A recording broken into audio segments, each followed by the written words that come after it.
Welcome to installing SQL Server 2012 Part 3, and believe it or not, we are going to finish the installation here in Part 3.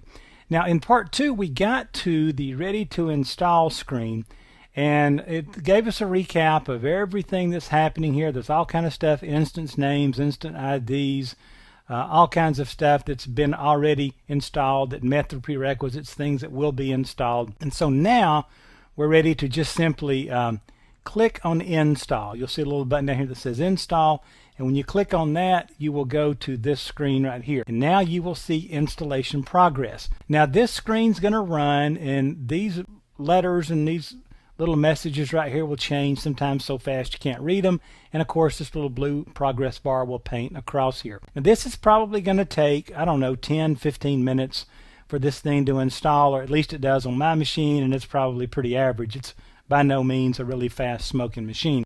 However, let me warn you about something.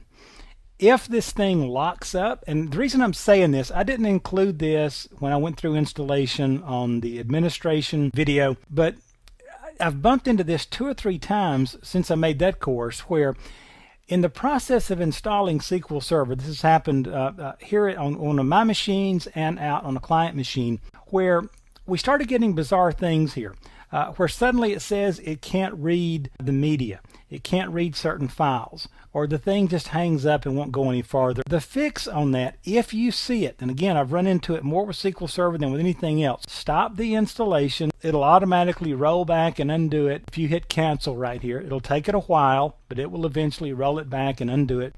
Go out and run a check disk on the disk you're installing SQL Server on. What I've found is that there are bad sectors or failing sectors or something, and apparently because SQL Server is such a large installation with so many files going places, it ends up dropping something on a sector, and then when it goes back to read it, it's either intermittent or whatever, but it can't read the data. And after we ran a disk check with a fix, and of course that takes a few minutes, but after we did that, the installation went perfect. And it brings up a new question about the health of that disk, but at least you got SQL Server on and you can deal with disk issues later.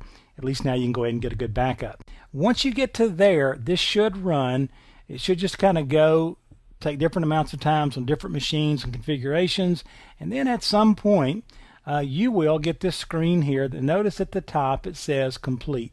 Your SQL Server 2012 installation completed successfully and with product updates.